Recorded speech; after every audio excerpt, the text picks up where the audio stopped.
자, 오늘 말씀이 심는다 이런 말씀이 있네요. 자, 심는다는 표현을 이제 농사 짓는 분들은 많이 쓰시겠지만 보통 우리가 잘 쓰는 표현이 아닙니다. 근데 이 심고 거두는 원리를 아시는 분들은 이 심는다라는 표현을 또 잘 쓰시는 분이 계시더라고요. 제가 어떤 목사님을 아는데 그분은 틈만 나면 심는다 그렇게 말씀을 하세요. 그래서 뭐 밥을 사도 심는다, 커피를 사도 심는다. 내가 다른 사람을 사주는 것인데 그것이 결국은 나에게 돌아오는, 내가 심으면 거두게 되는 것 아니겠느냐 이렇게 생각하고 그 원리를 아시고 그렇게 몸소 실천도 하시고 심는다 그렇게 얘기를 많이 하시더라고요. 근데 반대로 저는 잘 심는 사람은 아닌 것 같습니다. 잘 심지 못하는 것 같아요. 그 이유를 저는 어렸을 적에 저희 가정 형편이 많이 어려웠다 이런 것에서 좀 찾고 있기도 합니다. 아버지가 일찍 돌아가셨고 어머니께서, 홀로 되신 어머니께서 산전수전 다 겪으시면서 생계를 유지하셔야 됐고, 그래서 삶 자체가 그냥 삶의 자세가 아껴야 되고 절약해야 되고 여유롭지가 못한 거예요. 그래서 저는 돈을 어떻게 써야 되는지 잘 모릅니다. 이렇게 말하면 어떤 분은 돈이 없어서 못 쓰지 쓸 줄 몰라서 못 씁니까? 이렇게 말씀하시면서 없는 돈까지 쓰시는 분도 계시더라고요. 저는 그래도 있는 돈도 잘 못 쓰는 것 같습니다. 자, 그리고 지금도 제가 과거에 그런 것뿐 아니라 한 달 용돈이 별로 얼마 안 돼요. 그래서 용돈을 타다 쓰지 않겠습니까? 얼마 안 되는 용돈 가지고 책 사고 하면 남는 게 없어요. 그러면은 심고 말고 할 게 없어. 그러면 책이라도 간신히 사고서 건지면 적자를 면치 못하고 또 빚 가운데 걸어가는 그런 인생이 제 인생입니다. 그러니까 심는다는 표현은 제가 꿈도 꿀 수 없는, 범접할 수 없는 그런 표현이 되는 것이죠. 뭐가 있어야 심고 그러는데 전 안 돼요. 근데 제 아내는 생각이 좀 다른 것 같습니다. 그래서 저는 뭐 있어야 심지 그러는데 제 아내는 없으면 빚을 내서라도 심고 그런 스타일이에요. 그래서 옆에 잘 어슬렁거리셔 보면요, 뭐 얻어먹을 게 있을지도 혹시 모릅니다. 워낙 없어서 안 줄 수도 있어요. 네. 자, 그런데 제 아내 덕분에 그래서 저는 못 심어도 아내가 심으니까 제가 그나마 사람 구실을 하고 그렇게 살아가는 것 같습니다. 제 인생을 구원하신 분이 두 분 계신데 한 분은 예수님이시고요, 한 분은 제 아내분이십니다.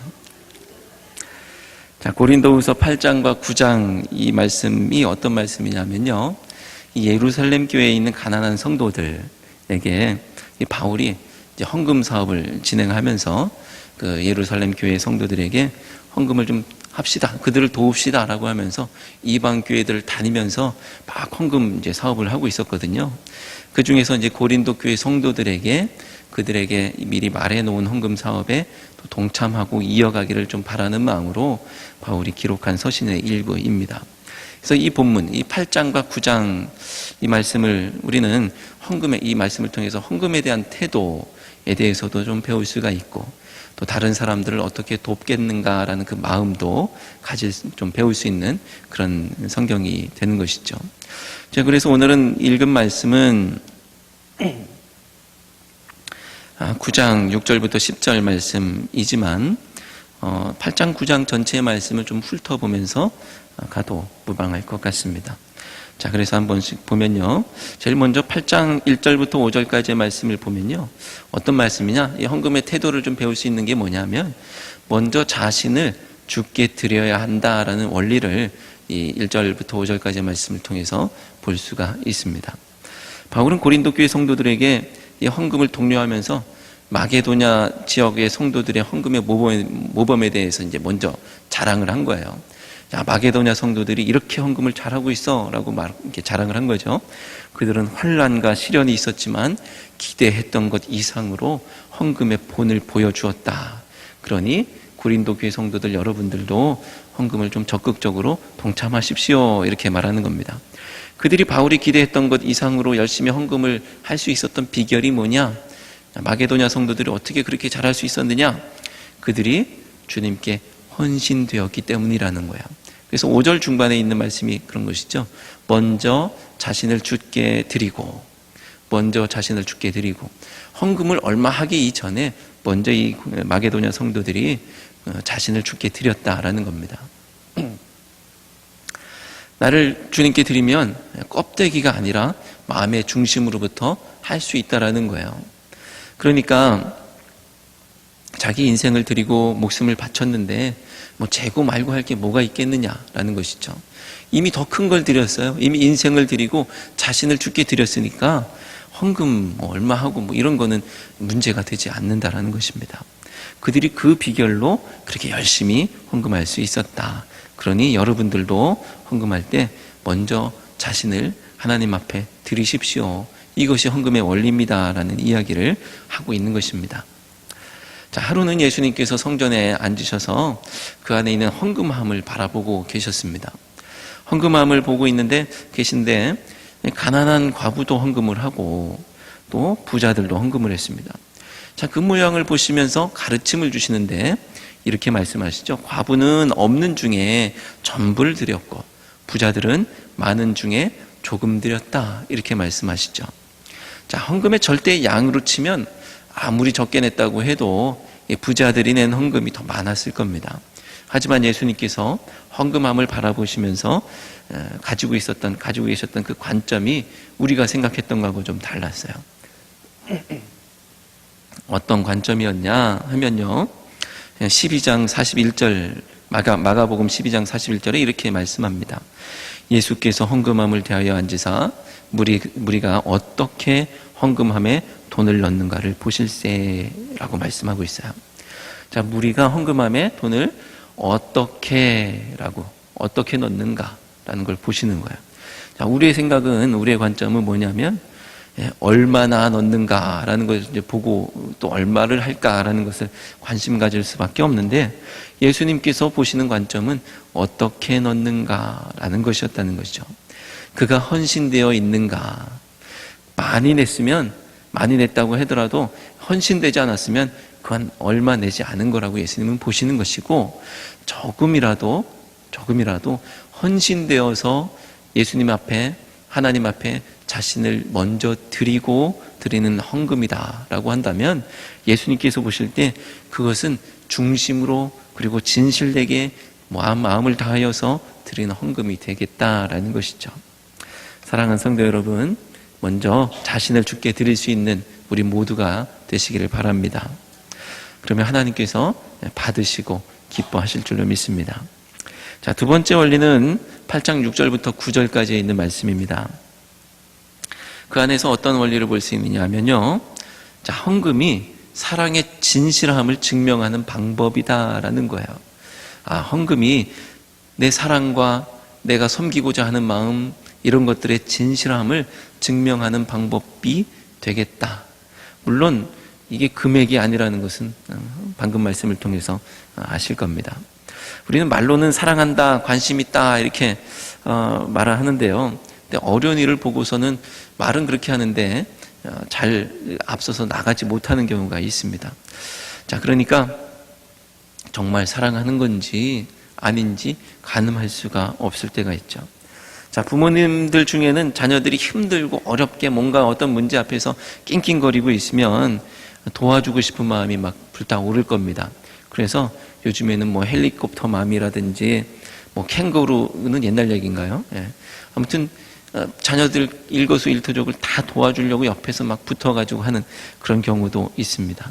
물론 강하게 키우기 원하는 부모님들은 자기 스스로 시행착오를 겪고 터득해야 되기 때문에 좀 도와주고 싶은 마음을 꾹 누르면서 참고 계신 분도 있지만, 많은 분들이 도와주고 싶어 해요.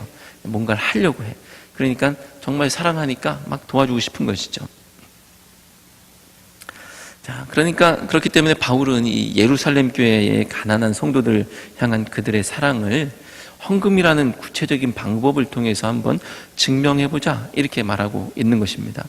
자, 이 거리가 되게 멀어요. 이 예루살렘에 있는 가난한 성도들, 그리고 이방에 있는 뭐 그리스 지역, 또 헬라 지역, 터키, 뭐 소아시아 이 지역에 있는 성도들 멀리 있습니다. 그러니까 걱정이네. 그 사람들 힘들다는데 말로는 어떻게 할 수 있어요. 그런데 멀리 있으니까 그냥 말로만 해도 되겠다라고 생각했던 그것을 야, 너희들의 진실함을 한번 보여보자 라고 말하는 것이죠. 증명되지 않는 사랑은 공허할 뿐이기 때문에 그런 것이죠. 하지만 하나님은 우리를 향한 그 사랑을 이미 십자가에서 예수 그리스도를 제물로 드리심으로 증명하신 줄로 믿습니다. 우리는 말로만 할 때가 많지만 하나님은 이미 그 사랑을 증명하셨다는 거예요. 그러므로 하나님은 사랑이시라 이 말씀이 성경 속에 있지만 하나님의 정체가 그렇게 사랑이라고 이렇게 정해져 있지만 써 있지만 그 하나님의 정체는 십자가에서 진실인 것으로 드러났고 그 십자가를 가리켜서 우리는 하나님 사랑의 절정이다라고 그렇게 부르는 것이죠. 자, 하나님을 향한 우리의 믿음 증명하시고 또 이웃을 향한 사랑도 증명하는 것이 바른 신앙인 줄로 믿습니다. 오늘 이 원리를 통해서 뭔가 증명해야 되겠구나 이 사실을 기억하시고 그냥 마음속에만 담아두지 마시고 또 말로만 하지 마시고 행하는 우리 모두가 되기를 바랍니다. 세 번째는 8장 10절부터 12절까지의 말씀입니다. 자, 하나님은 헌금할 때 있는 것을 받으시지 없는 것을 받으시진 않는다라는 거예요. 지금은 너무 부족하니까 나중에 돈 많이 벌어서 더 많이 드릴게요. 이런 생각을 가질 때가 있습니다. 이게 뭐 헌금이 됐든 어떤 헌신이 되었든 그렇죠. 하지만 내일은 내일의 문제가 생기는 것이고 또 내일은 또 내일의 필요가 생기는 것이고 또 내일은 내일의 핑계가 또 생기게 되어 있습니다. 극단적으로 말하면 지금 하지 못하면 내일도 못한다라는 거예요. 자, 오늘 그 말씀 통해서 볼 수 있는 것은 이 고린도 교회 성도들은 그냥 나중에 더 많이 벌면 그때 하지 이런 마음을 가지고 있었던 거예요. 나중에 좀 미루던 어떤 동기가 없었던 것이죠. 지금 좀 부족하고 나중에 더 많이 하면 더 좋지. 지금 뭐 당장 급한 거 아닌 것 같으니까 좀 미뤘다가 하지 하면서 그렇게 생각을 하고 있었던 것 같습니다. 내가 모든 것을 져야 될 것 같으니까 막 크게 해야 될 것 같은 그런 생각이 있는 것이죠. 하지만 하나님은 여러 곳에 도처에 많은 사람들을 숨겨놓으셨고 나 말고도 할 사람들이 물론 있어요.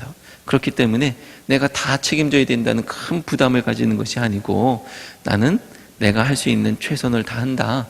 이 정도 하시면 되는 것이죠. 예수님은 얼마나가 아니라 어떻게에 관심이 있으셨다고 아까 말씀드렸죠. 없는 중에 조금 드려도 하나님은 전부라고 여기시고 또 더 벌고 나서 많이 드린다고 해도 하나님께서 그거 적게 생각하시면 그 마음의 중심이 미루고 나중에 이렇게 하면 하나님께서 받으시기 어려울 수 있겠다라는 것입니다. 그러므로 지금 있는 그 자리에서 최선을 다하시고 최선을 다해서 사랑하시고 최선을 다해서 증명하시는 여러분들 되시길 바랍니다. 네 번째 8장 13절부터 15절까지의 말씀을 통해서 배우게 된 원리가 있습니다. 헌금을 통해서 균등하게 하신다라는 거예요. 균등하게 하시는 헌금의 원리가 있습니다. 어떤 분들은 그런 생각을 해요. 지금 지구 건너편에 있는 사람들, 아프리카에 또는 뭐 극빈 국가에 있는 아이들, 그 아이들이 기아로 죽어가는 것을 보면서 하나님을 원망하는 경우들이 있습니다. 하나님이 살아계시면 왜 쟤들을 다 저렇게 굶어 죽게 하시나 이런 생각을 하시죠. 하지만 하나님은 우리에게 이미 답을 주셨습니다. 한쪽에서는 못 먹어서 죽고 또 한쪽에서는 남아서 버리고 너무 많이 먹어서 병에 걸려서 죽고, 이건 하나님께서 뭔가 하나님이 잘못해서가 아니고 우리에게 나눌 수 있는 그런 것들을 주셨는데 나누지 못하고 사랑하지 못하는 인간의 잘못으로 그런 일들이 벌어지고 있는 것이죠. 자, 바울은 본문에서 헌금 사업에 대해서 설명하면서 이런 불균형의 문제를 해소하고자 하는 의지를 분명하게 말하고 있습니다. 우린 이런 생각을 품을 수도 있을 겁니다. 내가 헌금하면, 돈을 많이 내서 헌금하면 내가 이제 이것은 예루살렘 교회의 가난한 성도들을 돕는 그런 차원의 헌금이니까요. 그 사람들은 부유해지지만 나는 가난해지지 않겠어? 이런 생각 품는 사람도 있을 거라는 거예요. 하지만 하나님은 이 헌금의 원리를 통해서 내가 그들이 가난할 때 이걸 좀 도와서 그들이 부유해지면, 내가 가난해지면 또 그들이 도와서 나를 넉넉하게 채우고 하는 그런 일들이 있지 않겠느냐. 그래서 균등하게 하지 않겠느냐라고 말하고 있는 것입니다. 어쨌거나 바울은 흘려보내는 모양들, 그리고 많이 가진 사람이 적게 가진 사람들을 헤아릴 수 있는 이 아름다운 모습을 통해서 결국 나만 살거나 또는 저 사람만 살거나 그렇게 하는 것이 아니라 모두가 함께 사는 천국을 꿈꾸고 있는 거예요. 천국은 멀리 있는 것이 아니라 유무상통의 섬김, 그리고 나눔의 원리를 통해서 우리 안에 이루어지는 줄로 믿습니다. 그냥 멀리 꿈꾸고 그냥 막연하게 좋은 곳으로 하나님이 그냥 떡하니 이루어주시는 그런 곳이 아니라 내가 지금 만들어가는 것이고 서로가 만들어가는 것이고 나와 그 사람 사이에 있는 것이 바로 천국이라는 거예요. 이 헌금의 이 원리, 또 섬김의 이 원리를 기억하시고 흘려보낼 수 있는 우리 모두가 되기를 바랍니다. 자, 다섯 번째, 8장 16절부터 24절까지의 말씀을 통해서 배울 수 있는 원리, 헌금할 때 어떻게 해야 되겠는가, 또는 그것을 관리할 때, 주님의 일을 감당할 때 어떻게 해야 되겠는가, 선한 일은 조심해야 되겠다라는 겁니다. 아무래도 거액의 헌금을 이제 다루다 보니까 각종 의혹들이 꼬리를 물 수밖에 없습니다. 저 많은 돈을 어떻게 할 건가, 그 중간에 또 뭐 어떻게 빼먹는 거 아니야, 이런 생각도 가질 수가 있는 것이죠. 가뜩이나 이 바울 같은 경우는요, 이 고린도 교회 성도들 가운데서 야, 바울이 진짜 사도 맞냐, 이런 논쟁도 있었고 바울을 배격하고 싫어하고 이랬던 사람들도 있었어요. 분쟁이 있었습니다. 그러니까 이 돈 문제를 다루는 데 있어서 바울이 이걸 조금 삐걱하면은요, 금방 넘어질 수도 있는 그런 상황입니다. 간신히 그 사도 맞냐 아니냐 이런 문제를 간신히 수습하고서 이제 어렵게 돈 얘기를 꺼냈는데, 헌금합시다 이런 얘기를 꺼냈는데, 이 문제가 투명하게 처리가 되지 않으면 구설수에 오를 수밖에 없는 것이죠. 자, 그래서 디도 그리고 나머지 두 형제, 총 이 세 명의 형제를 먼저 앞서 보내서 투명하게 헌금을 관리할 수 있도록 조치를 취한 것이고요. 그리고 바울의 입술을 통해서 이렇게 표현합니다. 21절에 그렇게 돼 있죠. 선한 일에 조심하려 함이라 라고 말하면서 이걸 조심해야 되겠다, 이렇게 조심하고 있는 모습을 보게 됩니다. 깊은 교회는 뭐 임원회를 통해서나 또 당회를 통해서 재정 보고를 다 하고 있습니다. 그리고 그 자료들이 아직도 홈페이지에 올라가 있어서 열람하실 수가 있고, 그리고 궁금한 것은 언제든지 물어보시면 답변해 드립니다 라고 얘기해 드렸고, 그렇게 알고 계실 겁니다. 하지만 많은 교회들 가운데 이 재정이 투명하게 드러나지 않아서 갈등하는 교회들이 심심치 않게 우리가 많이 보게 되고 듣게 되죠. 임원회 때 보고도 안 하고 당회 때 보고도 안 하고 막연하게 목사님을 믿으세요, 또는 뭐 중직들 몇 사람 믿으세요 이렇게 말하고 끝내는 경우들이 적잖이 있습니다. 하지만 사람은 죄인이죠. 그래서 밀실에서 이런저런 유혹이 있을 수밖에 없어요. 아무리 나는 정직하고 깨끗하다 이렇게 말해도 깨끗한데 왜 숨겨? 이런 얘기 또 들을 수밖에 없고 의혹이 끊이지 않을 수밖에 없습니다. 중요한 일일수록 조심해서 다뤄야 되겠습니다. 뭐 이제 선거철이죠. 이제 뭐죠? 오늘 내일인가요? 어제 오늘인가? 오늘 내일인가? 그 사전 투표 선거하는 게 있었죠. 근데 이것도 이제 조심스러운 거죠. 이 투표함 관리를 어떻게 하는 거야? 궁금하시지 않으세요? 그전에는 참관인이 뚜렷하게 보고 있던 이 투표함이 어떻게 관리되고 있을까? 그래서 뭐 CCTV도 해야 된다. 그 CCTV가 정지 화면이니까 또 뭐 증명될 수 있도록 시계가 돌아가는 모습을 촬영해야 된다. 말들이 많습니다. 어쨌거나 중요한 문제이기 때문에 잘 관리해야 되는데, 그 이제 시계를 선관위가 들여보내지 않겠다고 또 이렇게 하는 이야기들을 보면 의혹을 또 품을 수밖에 없는 사람들이 있는 것 같아요. 중요한 일일수록 조심해야 되는데, 바울은 이제 그 얘기를 하고 있습니다. 헌금 중요하기 때문에, 하나님의 일 중요하기 때문에 이거 조심합시다. 그래서 바울의 손 안에 다 맡겨놓는 것이 아니고 형제들을 보내서 잘 관리할 수 있도록 돕고 있습니다. 우리 인생에서 가장 중요한 일, 하나님께서 우리를 구원하시는 일이죠. 하나님께서 우리를 구원하시고 인도하시는 그 놀라운 이 구원의 일들, 중요한 일이 있는데, 이것이 드러나 있지 않고 하나님이 아름아름 그냥 알아서 구원하신다라고 한다면 좀 의욕이 생길 수도 있을 것 같아. 아니, 저 사람은 더 예뻐하시고 구원하시고 나는 구원하시지 않나, 이런 생각을 품으실 수도 있을 겁니다. 자, 그런데 이게 기록이 되어 있어요. 성경에 기록이 되어 있습니다. 하지만 그 길이 닫히거나 아니면 뭐 막혀 있으면은 사람들이 알 수가 없겠죠. 믿는 자가 엉뚱한 삶을 살 때 성경에 기록되어 있는 하나님의 구원의 이 일들이라고 할지라도 안 믿는 사람들이 실족하게 되어 있는 거예요. 그래서 하나님의 가장 중요한 일일수록 우리가 삼가 조심해야 되고 하나님 앞에 선을 이뤄나가는 방향으로 많은 열매들을 맺어야 되는데, 하나님의 그 중요한 구원의 일들을 감당하시기 위해서 우리가 하나님 앞에 그리고 사람들 앞에 떳떳하고 바르고 참되게 진실되게 믿음으로 살아야 되겠다라는 것이 오늘 가르침 중에 하나인 것입니다.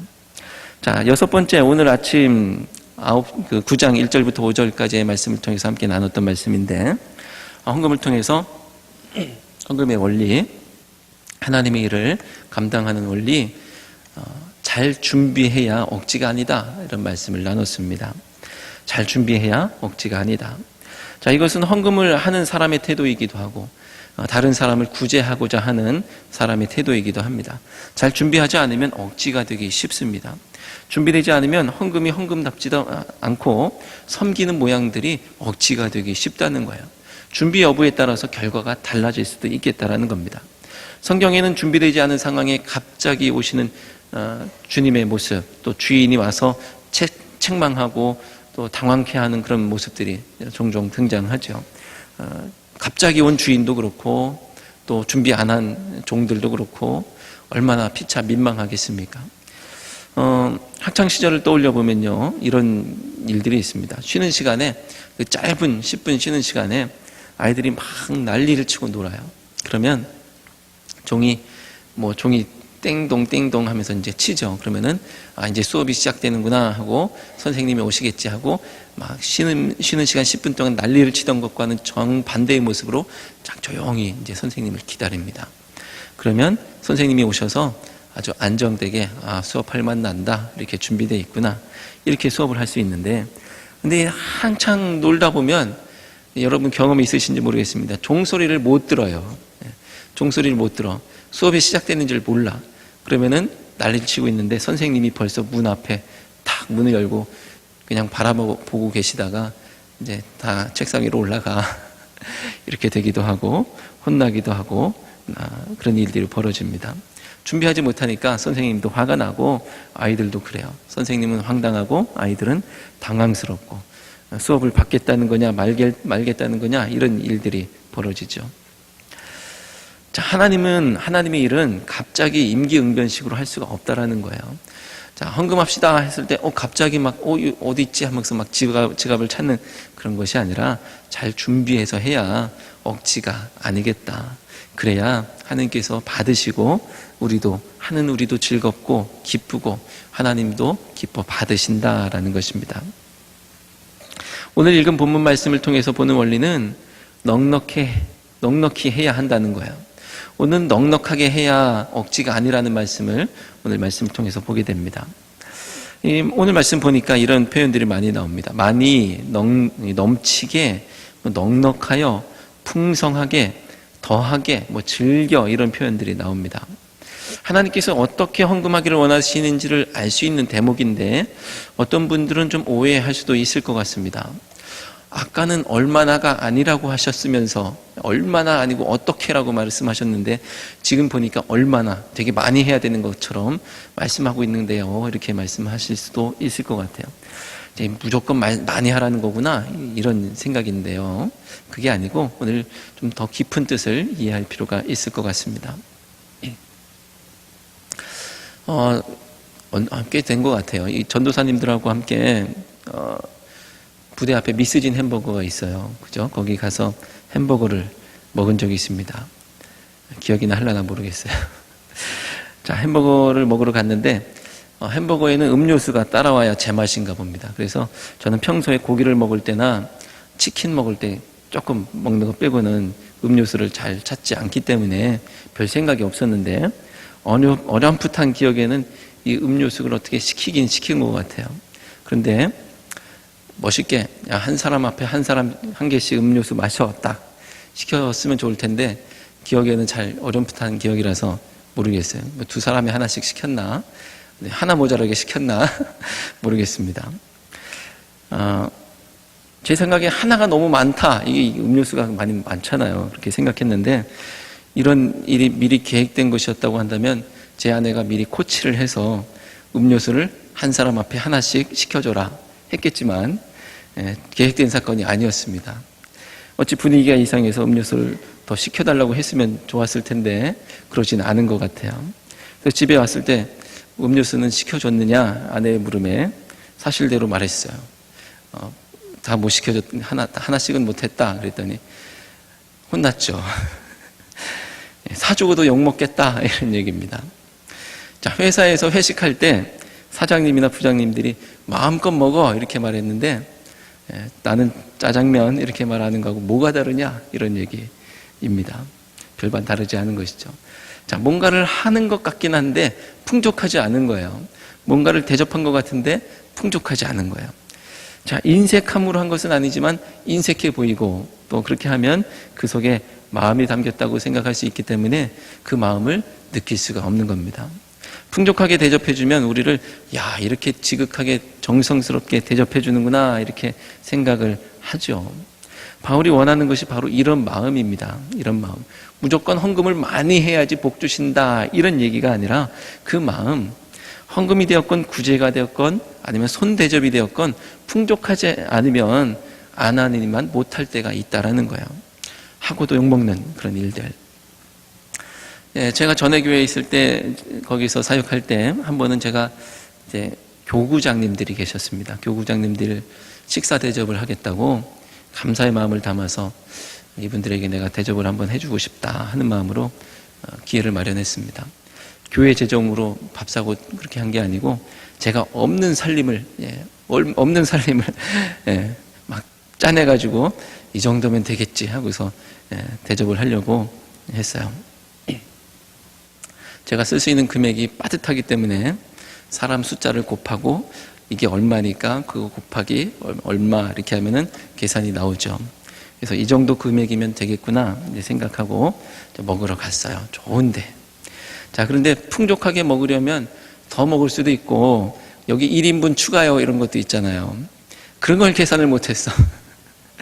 그래가지고 막 속으로 긴장이 되는 거예요. 더 시키면 어떡하지?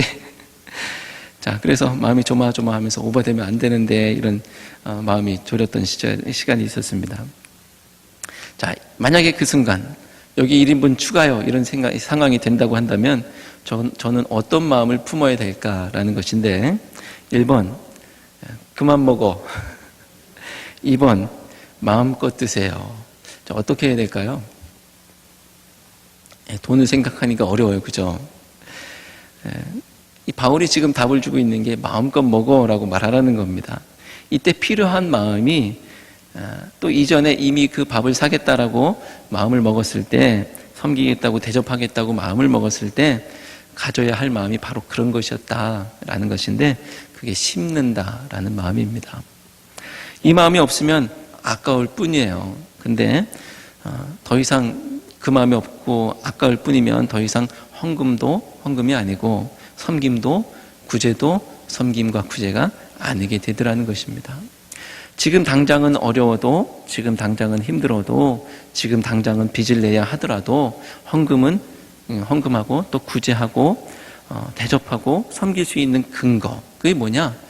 심는 것은 결국 열매 맺는다라는 그 원리입니다. 창세기 18장에는 아브라함이 이 마므레 상수리 나무들이 있는 곳에서 그의 장막 앞에 문에 앉아 있을 때 그가 3명의 손을 대접하는 그런 이야기가 나옵니다. 이게 지나가는 사람들이 있는 거예요. 나그네가 있는 거예요. 아브라함이 어떻게 대접했는지 아세요? 제가 보면 이렇게 아주 거창합니다. 몸을 땅에 굽혀 영접하고 물로 발을 씻어주고 고운 가루로 떡을 만들고 기름지고 좋은 송아지를 잡아서 요리하고 엉긴 젖과 우유도 대접하게 됩니다. 이게 코스 같아요. 절차 같아요. 이게 필요 이상인 것 같고 과한 대접 같습니다. 그저 날이 뜨거우니까 그늘이나 허락해주고 잠시 목이나 축였다가 가세요 이렇게 말하면 될 것 같은데, 근데 아브라함이 아주 극진한 대접을 해줍니다. 물론 이것은 아브라함만의 모습은 아니고요. 당시에 풍습이었고 나도 언젠간 나그네가 될 수 있겠다라는 그 마음으로 대접을 나도 받을 수 될 수 있는 상황이 되기 때문에 상호간에 상부상조하고 역지사지의 원리 가운데서 남에게 대접받고 싶은 대로 대접해주는 그런 모습이었긴 합니다. 자, 우리는 이 이야기를 통해서 심고 거두는 원리를 또한 보게 됩니다. 그냥 나중에 거둘 수도 있을 텐데요. 이 아브라함의 대접을 통해서 그렇게 심었더니 어떻게 아브라함이 두 가지 소식을 듣게 되는데, 무슨 소식이냐면요, 내년 이맘때 내 아내 사라에게 아들이 있을 것이다 라는 거예요. 이게 글쎄 우리는 모르겠습니다. 이게 막 대접해줘서 그랬는지 몰라도 어쨌거나 대접하고 심고 난 다음에 듣게 된 소식이에요. 그리고 조카가 있는 롯이 있는 소돔과 고모라 땅의 심판에 대해서도 하나님께서 알려주시게 되죠. 그래서 결국은 그걸 흥정을 하고 해서 하나님께서 조카를 구하게 되는 그런 상황, 롯을 구하는 상황까지도 연결이 됩니다. 결국 이 아브라함도 심었더니 거두게 되었구나라는 사실을 말씀을 통해서 보게 됩니다. 오늘 말씀 6절 말씀 이렇게 말합니다. 이것이 곧 적게 심는 자는 적게 거두고 많이 심는 자는 많이 거둔다 하는 말이로다. 이것은 어떻게 보면 전형적인 인과응보의 표현인 것처럼 보입니다. 하지만 6절의 표현은 기독교의 용어, 또 기독교에서만 볼 수 있는 표현들이 아니고요, 세상의 격언이기도 합니다. 기독교 신앙을 가진 사람만 고백하는 내용이 아니라 일반적으로 사람들이 가지고 있는 기대와 희망이에요. 하나님께서 우리 가운데 그런 원리들을 보편적으로 주셨다라고 볼 수도 있는 대목입니다. 하지만 오해하지 말 것은 산술적으로 이득을 몇 배를 얻을 수 있을 것이냐, 이 몇 배를 얻을 수 있느냐, 이 이득이 어떻게 생기느냐, 이런 것을 따지는 게 아니라는 거예요. 이 말씀은 서로가 서로에게 힘이 되어줘야 한다는 격려의 표현이기도 합니다. 너희들 심으면 거두게 돼라는 격려의 표현. 하나님께서 가만히 계시겠느냐라는 또 기대의 표현이기도 합니다. 네가 이렇게 선한 마음을 가지고 있는데, 네가 이렇게 돕고자 하고 섬기고자 하는 마음을 가지고 있는데 하나님께서 가만히 계시겠느냐. 그리고 최선을 다한 후에 하나님께 맡긴다는 믿음의 표현이기도 합니다. 내가 이렇게 열심히 섬겼으니까 하나님께서 알아서 하시겠지. 하나님께 맡기면 하나님께서 알아서 하시겠지 하면 더 무서운 게 없는 것 같아요. 하나님, 제가 이만큼 했으니까 요만큼 주셔야 됩니다, 이런 게 아니고요, 하나님, 저는 최선을 다했습니다, 하나님께서 알아서 처분해 주세요 하면 하나님께서 더 크게 우리에게 주실 줄로 믿습니다. 사랑하는 성도 여러분, 오늘 말씀을 마치려고 하는데요, 하나님의 일을 감당할 때 인색함이나 억지로 하지 마시고 자원하는 마음으로, 더욱 사랑하는 마음으로 그 마음이 충분히 전달될 수 있도록 하시길 바랍니다. 하나님께서 기쁨으로 심는 여러분들을 가만히 내버려 두지 않으시고 차고 넘치는 은혜로 채워주실 줄로 믿습니다. 기도하겠습니다. 김도성 군사님, 권영섭 성도님, 집사님, 여러분 예물 드리셨습니다. 하나님 아버지, 감사합니다. 저희들 헌금의 원리를 고린도후서 8장 9장의 말씀을 통해서 배우게 됩니다. 주님, 저희들 마음속에는 섬기고 돕고자 하는 마음들이 있지만 저희들 그것이 삶을 통해서 잘 실천되지 못할 때가 있습니다.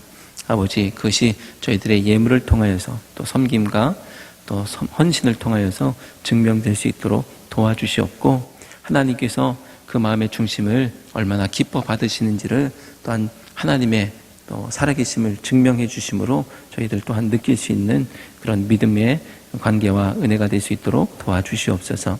주님, 오늘 심고 거두는 원리에 대해서 한번 살펴보았습니다. 하나님, 넉넉하게 충분하게 부족함을 느끼지 못하도록 그렇게 대접하고 섬기는 것이 어떤 것인지를 살펴보았습니다.